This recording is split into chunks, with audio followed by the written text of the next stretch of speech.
오늘의 사연을 소개하겠습니다. 저는 경기도에 살고 있는 30대 여성입니다. 그날도 저는 집에서 일을 하고 있었는데 갑자기 초인종 소리가 요란하게 울려댔어요. 초인종 소리에 방에서 일어나서 현관 문 앞까지 천천히 걸어가고 있었는데 뭐가 그리도 다급한 것인지 누군가 초인종을 마구마구 눌러대고 있었어요. 참 성격 급한 사람이구나 라는 생각과 함께 제가 문 앞에 다다랐을 무렵 밖에서 문을 두드려대기까지 했는데 아가씨, 문 좀 열어봐요.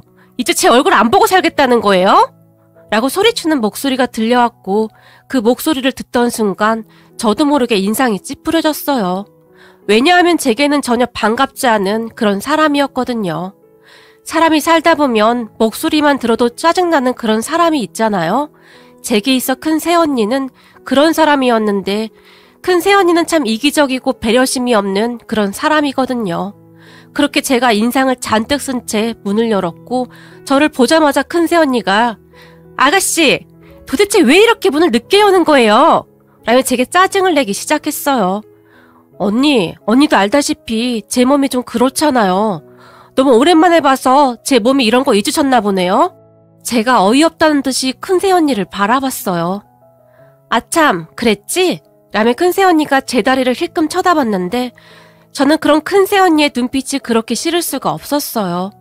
그렇게 집에 들어선 큰 새언니가 저보다 앞서서 거실로 급히 들어가더니 소파에 자리를 잡고 앉자마자 아가씨, 진짜 너무한 거 아니에요? 어떻게 이럴 수가 있어요? 제게 따지기 시작했고 뭘 말하는 거예요?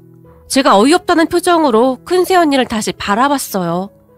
잠시 우리 집 소개를 하자면 우리 집은 큰오빠 부부와 작은오빠 부부 그리고 조카들이 있습니다. 저는 오른쪽 다리가 조금 불편합니다. 옛날에 사고가 있었는데 제게는 정말이지 생각하기도 싫은 기억이었기에 자세한 부분은 그냥 생략하겠습니다. 그랬던 저는 외부 활동하는 것을 정말 싫어했기에 집에서 번역 관련 일을 하고 있습니다. 다행히 대학 선배가 출판 관련 회사를 운영 중이어서 많은 도움을 받고 있었어요. 매달 수입이 그렇게 많진 않았지만 그래도 나름 실력을 인정받아서 돈을 꽤 잘 벌고 있었어요. 다리는 불편했지만 공부는 꽤 잘했었기에 영어 번역은 자신 있는 편입니다. 오빠들이 결혼 전 우리 셋은 한 집에서 같이 살고 있었어요. 그러던 어느 날 큰오빠가 결혼할 사람이라며 지금의 큰 새언니를 데리고 왔어요. 큰 새언니의 첫인상은 얼굴이 꽤 예뻐 보였지만 우선 눈매가 굉장히 매서웠고 눈매만큼이나 말투 또한 쌀쌀맞은 그런 사람이었어요. 그냥 한마디로 정이 안 가는 그런 사람이었다고 해야 할까요? 그런 새언니는 우리 집에 들어서자마자 이 집은 부모님이 남겨주신 거라면서? 그럼 우리 결혼하면 우리가 여기서 사는 건가? 라며 큰오빠를 바라봤어요. 그건 좀 그렇지. 동생들도 있는데. 큰오빠가 우리 눈치를 보며 말했고 그래도 자기가 이 집안의 장남인데 자기가 갖는 게 맞지. 무슨 그런 말이 있어. 라고 큰오빠가 말을 했지만 그럼 설마 나보고 다 데리고 살아라 그런 건 아니겠지? 큰 새언니가 놀란 토끼 눈이 되어 큰오빠를 노려봤어요. 그리고 그런 말을 듣고 있던 작은오빠가 그럼 걱정하실 필요 없습니다. 동생이랑 저는 나가 살 거니까요. 이 아파트 처분해서 돈을 나누던지 하면 되는 거죠. 그럼 그 돈으로 우린 나가 살겠습니다. 라고 큰 새언니에게 말했어요. 그렇게 작은오빠와 저는 둘이 작은 집을 하나 구해서 같이 살게 되었어요. 그런데 어느 날 결혼을 앞둔 큰 새언니가 큰오빠, 작은오빠 몰래 저를 찾아와서는 아가씨, 각서 하나만 써야겠어요. 앞으로 우리와 같이 살지 않겠다는 각서 그런 거 말이에요. 사실 제 입장에서는 아가씨가 계속 거슬릴 수밖에 없잖아요. 제 말이 기분 나쁠 수도 있지만 아가씨가 제 입장이라면 아가씨도 그랬을 거예요. 그러니까 괜히 우리한테 엉겨붙을 생각 같은 거 하지 말라고요. 그거 약속 안 해주면 전 결혼 안 할 거고요. 큰 새언니는 정말 그렇게 말을 했는데요. 그러면서 제게 종이 한 장을 내밀었고 그곳에 지장을 찍으라고까지 했어요. 그때 당시 참 기가 막히고 어이가 없었지만 큰오빠는 이미 얼굴 예쁘고 직업 좋은 큰 새언니한테 마음을 빼앗겼던지라 어떤 말을 해도 씨알도 안 먹힌다는 것을 잘 알았기에 저는 원하는 대로 그곳에 지장을 찍어줬어요. 그리고는 저도 똑같은 거 하나 보관하고 있을게요. 라며 한 장을 더 요구했어요. 어머, 아가씨가요? 아가씨는 왜요? 그냥요. 언니가 이렇게 각서까지 쓰니까 왠지 저도 가지고 있어야 할 것 같아서요. 제가 큰 새언니에게 말했고, 어머, 이제 보니 아가씨도 보통이 아니네. 그냥 순진한 게 아니었어. 하긴 몸이 그러니 그렇게라도 해야겠지. 안 그러면 그 몸으로 험한 세상 어떻게 살아가겠어? 라고 말했는데 얼굴에는 비웃음이 가득했어요. 그렇게 지장 찍은 각서를 챙겨들고 큰 새언니가 급히 나가버렸고 저는 그 둘의 결혼식장에서도 눈에 띄지 않는 곳에 있어야만 했어요. 결혼식을 앞둔 어느 날 큰 새언니가 제게 전화를 해서는 아가씨도 잘 알다시피 제 입장도 있고 하니까 될 수 있으면 눈에 띄지 않는 곳에 있어줬으면 좋겠어요. 사실 시부모님도 안 계신데 아가씨 이런 모습 사람들이 알기라도 하면 수근거리기 딱 좋거든요. 라는 말도 서슴지 않고 했거든요. 결국 저는 결혼식장 구석에 처박힌 채 사진 촬영도 거부해버렸어요. 사실 결혼식장도 가고 싶지 않았지만 작은 오빠의 설득에 억지로 참석을 했었거든요. 그 뒤 큰 새언니를 본 기억이 거의 없어요. 작은 오빠와 제가 살고 있는 곳에 한 번인가 들렀었는데 그것도 큰오빠 눈치가 보여서 억지로 온 듯한 표정으로 인상만 잔뜩 쓰고 있었거든요. 큰오빠 부부가 사는 집은 아예 구경도 못 해봤고요. 그렇게 시간이 흘러 작은 오빠가 결혼할 사람이라고 지금의 작은 새언니를 데리고 왔는데 큰 새언니에게 질릴 대로 질린 터라 간단하게 인사만 하고 바로 제 방으로 들어와 버렸는데요. 작은 새언니가 그런 제 뒤를 따라 들어오더니 저기 제가 마음에 안 드세요? 라며 제게 물었어요. 네?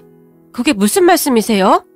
순간 제가 날까지 잔뜩 세운 채 작은 새언니를 바라봤어요. 아니, 아가씨는 제가 마음에 안 드는 것 같아 보여서요. 전 아가씨랑 잘 지내고 싶은데 제가 못생겨서 싫은 거예요?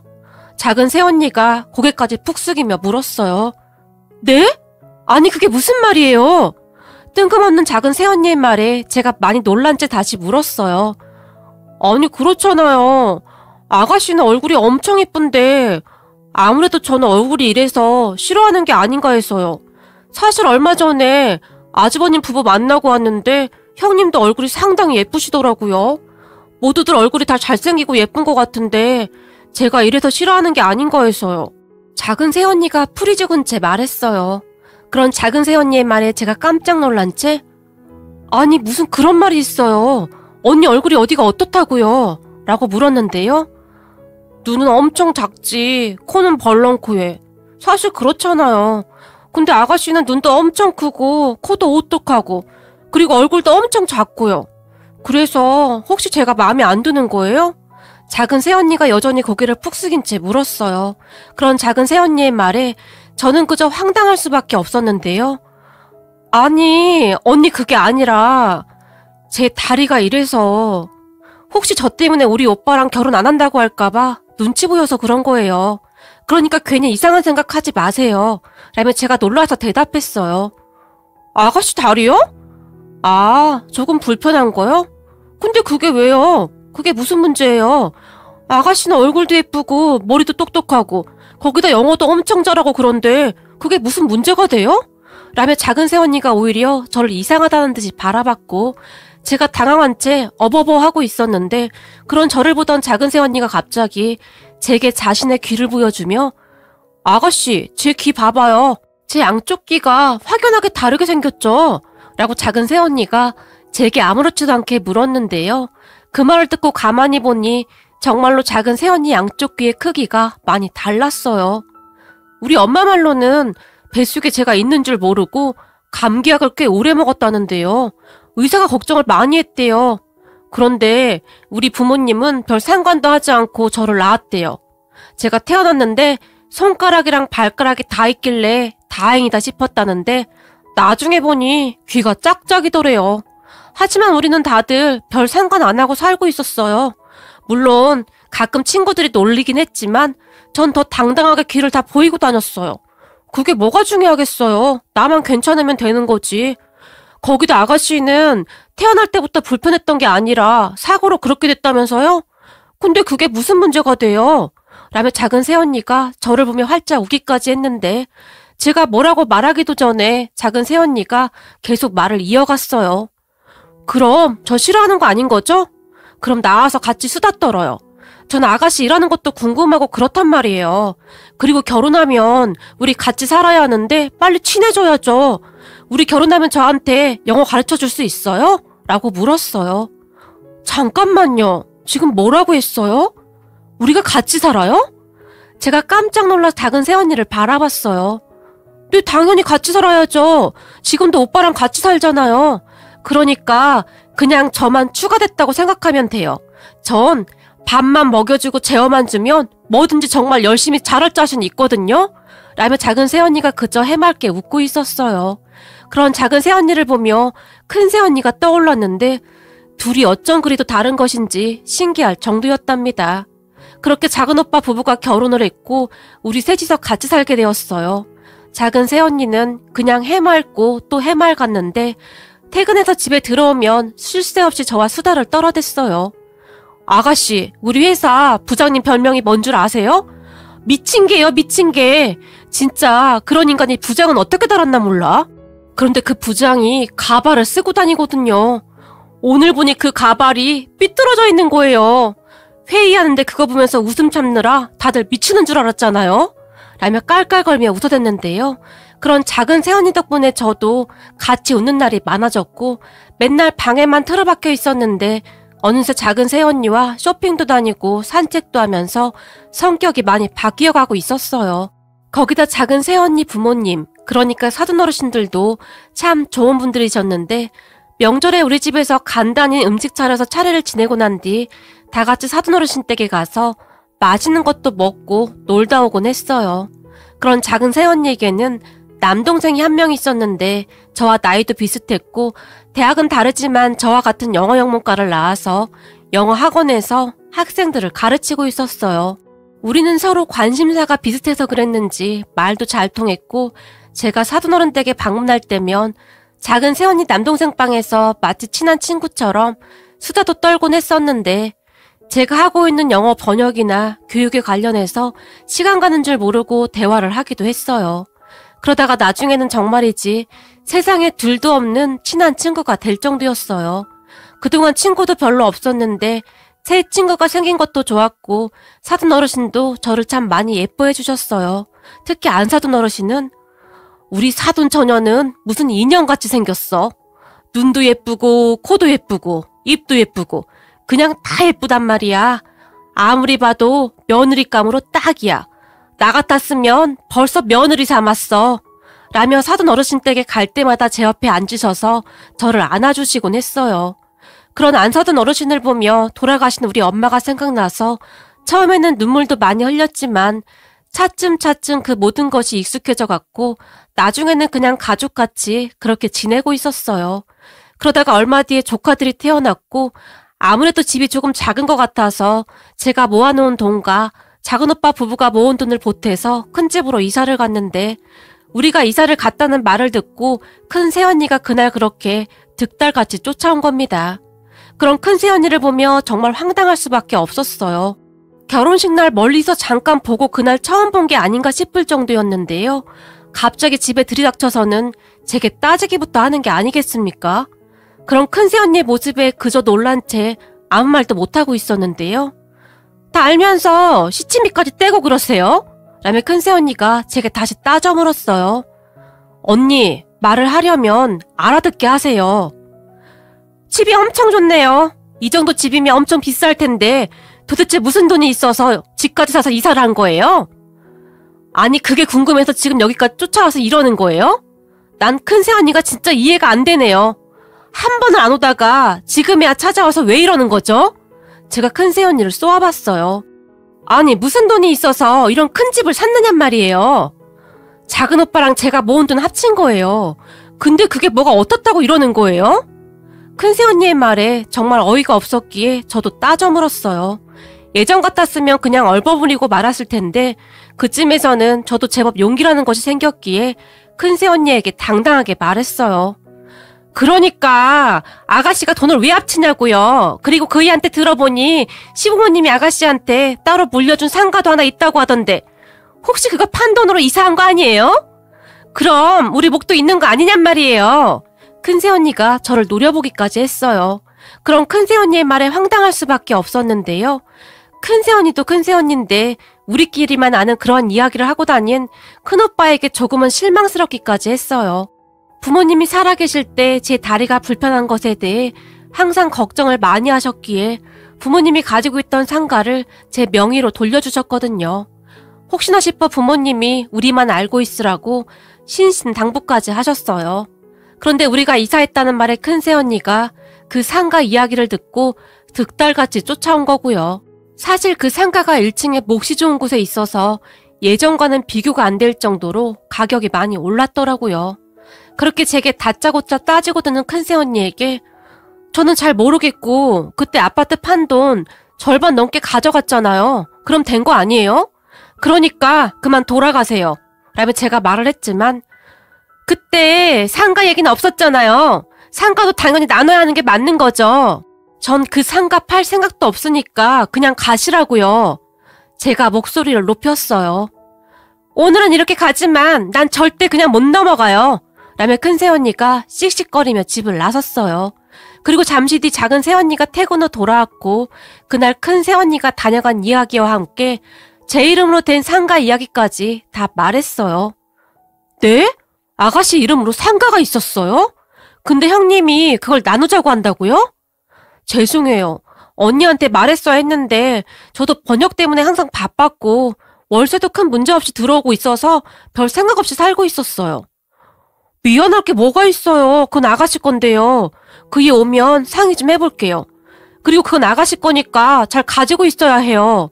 그걸 왜 욕심을 내고 그러지? 형님도 참 이상하네. 작은 새언니가 이해할 수 없다는 표정으로 말을 했어요. 그때 작은 오빠 부부가 이것저것 상의를 하더니 제게 걱정할 거 없다며 신경 쓰지 말라고 했고 저는 그렇게 그 일을 까마득하게 잊고 있었어요.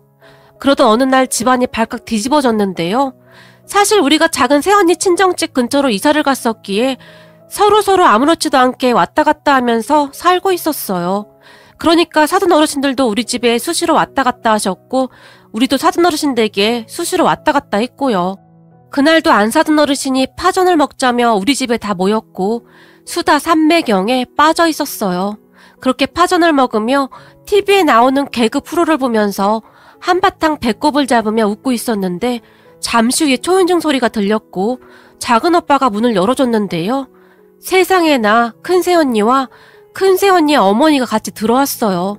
그러니까 큰오빠도 없이 그냥 두 사람이 우리 집으로 들어왔는데 집 안으로 들어서자마자 큰새언니가 이제 보니 동서 친정 부모님까지 다들 상가돌이고 이러고 있었구만 이라는 말을 꺼냈어요.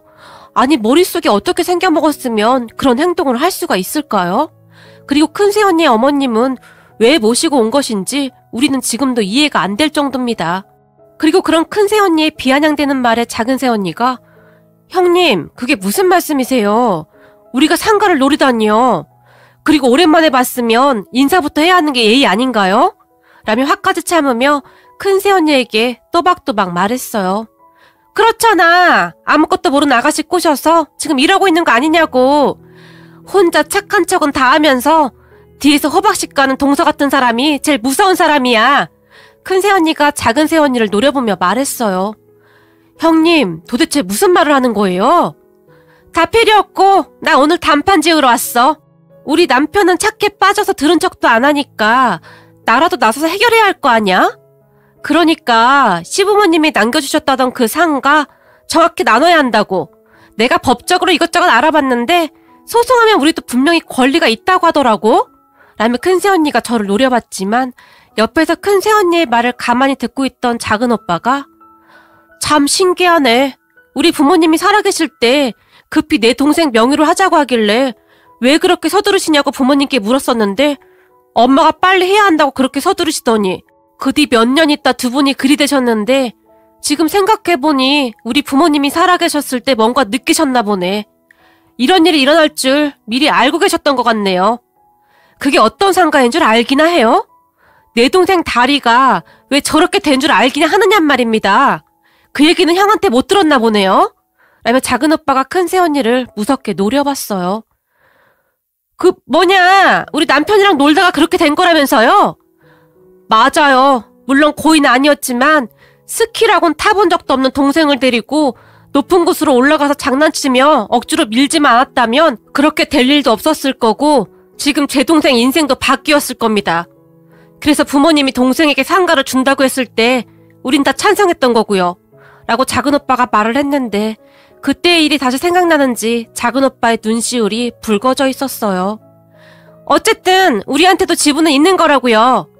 큰 새언니는 정말 대단했는데요. 돈 욕심에 머리가 어떻게 되어버린 것인지 그러한 것들은 전혀 상관도 하지 않는 듯 했어요. 그리고 우리 모두는 그런 큰 새언니가 무섭기까지 했는데요. 그쯤에서는 인간 같아 보이지 않을 정도였어요.